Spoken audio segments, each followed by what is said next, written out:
Buongiorno a tutti. Come potete vedere siamo sulla piana del Gran Sasso, a Campo Imperatore in particolare. Questo laghetto qui è il famosissimo lago Pietranzoni, che è un lago famoso in quanto il corno grande del Gran Sasso che vedete alle mie spalle si specchia, e quindi quelle belle foto che vedete della montagna che si specchia sul lago è fatta in questo punto. Chiaramente oggi, a parte che c'è vento, poi ci sono queste alghe che limitano un pochettino il riflesso. Inoltre, anche se non si direbbe, siamo quasi al tramonto, il sole tramonta da quel lato, dietro a questa montagna, ma ovviamente è coperto da queste nuvole. Le previsioni davano bel tempo, davano sole, invece la montagna non si smentisce mai, cioè è sempre imprevedibile. Per cui ho fatto delle foto che vedrete a seguire di questa breve presentazione. Fondamentalmente c'è la montagna al centro e il lago sotto alla montagna. Non sono riuscito a prendere tutto il lago, ma non volevo neanche farlo. Vediamo se qualche riflesso è venuto in maniera decente, però sicuramente è una foto molto drammatica. Prima c'erano delle nuvole anche a metà della montagna e quindi è una foto molto interessante che dà un certo mood importante, molto bello. A me è piaciuto molto. Precedentemente ho fatto anche una foto invece con il sole lì che era un pochettino velato dalle nuvole, e quindi anche quella è stata una bella foto, una bella composizione che a me è piaciuta molto. Per cui direi che per questa porzione della giornata abbiamo finito. Domani farò invece la foto della piana da lì dove ho parcheggiato il camper, quindi farò l'alba fondamentalmente da quel ripiano che è lì, che poi è il punto dove mi ero già fermato in un precedente video, dove poi invece ho fatto il tramonto sulla piana. Però diciamo che la piana di Campo Imperatore ripresa da lì ha più senso fotografarla all'alba. Speriamo che domani all'alba ci sia un pochettino di colore. Il tempo prevede pioggia durante la giornata, ma insomma vediamo un pochettino che cosa ci riserva la giornata. Nel frattempo buona visione delle foto.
Allora, sono su quella piccola piazzola dove c'è il camper, sempre al tramonto, e dalla parte opposta dove è tramontato il sole, che peraltro è tutto coperto dalle nuvole, adesso vi farò vedere, si sono illuminate le nuvole sullo sfondo, sul piano lontano. Quindi ho fatto un po' di foto a mano libera, prendendo in primo piano alcuni fiorellini di stagione molto belli, molto interessanti, molto colorati, e sullo sfondo la piana con queste nuvole molto belle, molto illuminate e con un pochettino di colore. Vediamo un pochettino come verranno. Sono foto carine che mi è piaciuto molto fare, chiaramente a mano libera, con lo stabilizzatore della macchina e dell'obiettivo accesi e soprattutto con un ISO un po' più alto di 200 in modo tale da eliminare il più possibile il mosso. Vediamo come sono venute.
Buongiorno a tutti, siamo nello stesso posto di ieri, cioè a Campo Imperatore, vicino all'osservatorio e siamo all'alba. Il sole sorgerà da lì e sorgerà penso tra una mezz'oretta. Diciamo che potrebbe anche essere un'alba non male, in quanto, come vedete, in direzione di dove sorgerà il sole ci sono un pochettino di nuvole. Speriamo che questo non blocchi la luce solare, comunque c'è già un pochettino di colore e quindi promette bene. Mentre davanti a me, quindi parliamo della parte dell'osservatorio, il cielo è terso, quindi fondamentalmente la parte più interessante è dove interessa a noi, dove ci fa più gioco per le nostre foto. Adesso farò un pochettino di composizioni. Adesso ho fatto una foto d'insieme della vallata con questa nebbiolina molto interessante. Zoomerò anche sulla cima di quella montagna, anche prima che sorga il sole, visto che ci sono queste nuvole che incrociano la cima, e potrebbe essere una foto interessante. Dopodiché vedrò un po' come si svolgerà l'alba, appunto, come sorgerà il sole, come si colorerà il cielo, e man mano vedrò se ci sono delle foto interessanti che sappiano rendere al meglio l'atmosfera di quest'alba così drammatica.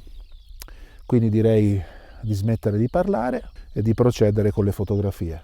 Tecnicamente non ci sono molti problemi, perché non sto individuando dei primi piani, insomma sto facendo solamente delle foto d'insieme, quindi cavalletto, macchina fotografica, apertura del diaframma f8, cioè non troppo chiuso per non avere tempi troppo lunghi, e vediamo come vengono queste foto.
Piccola nota tecnica.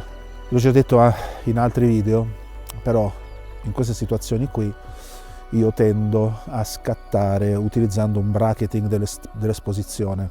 Questa macchina mi consente di scegliere il numero di foto del bracketing e anche a quanti stop deve essere una foto dall'altra. Perché il bracketing? Perché abbiamo delle zone molto scure, perché ancora il sole non è sorto, e delle zone molto chiare, perché appunto il sole sta sorgendo, quindi c'è un'ampissima gamma dinamica. Ora, quello che io faccio di solito è quello di fare appunto questo bracketing e poi in post-produzione di scegliere le foto che secondo me sono meglio esposte, sia per ritenere i dettagli delle luci, sia per ritenere i dettagli delle ombre. Molto spesso, grazie al sensore APS-C di questa macchina, poi scelgo una sola foto, ossia quella esposta meglio per le luci, quindi che non bruci le luci, tirando sulle ombre, e vengono sempre dei risultati più che accettabili. Però un altro metodo è appunto quello di scegliere una, cioè due o più foto e poi di combinarle insieme in modo tale da avere la massima gamma dinamica possibile, ed è quello che sto facendo anche stamattina.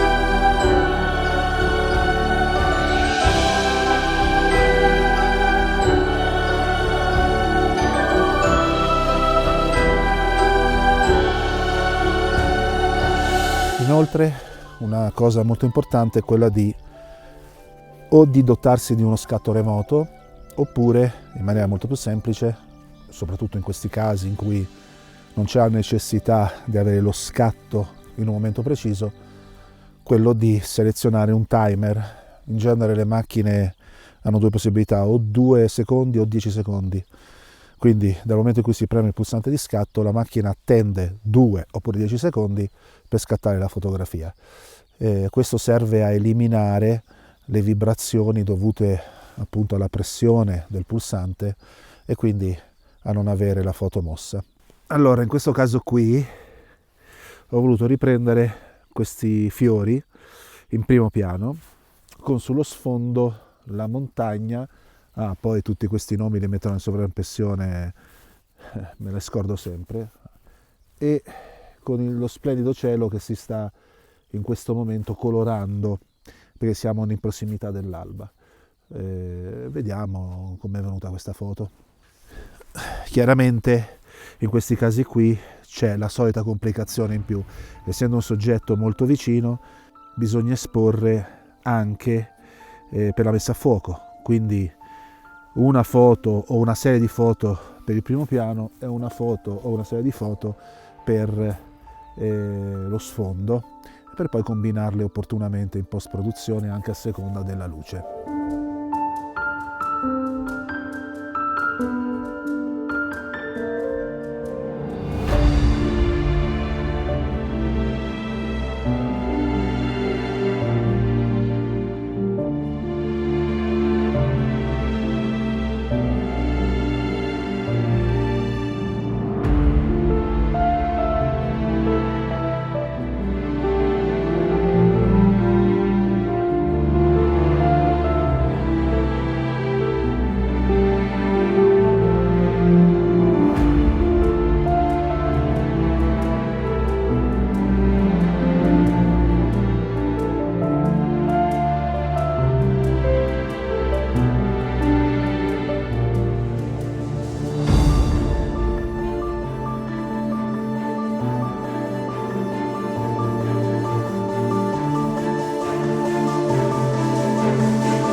Allora, la mattinata la possiamo anche dichiarare terminata.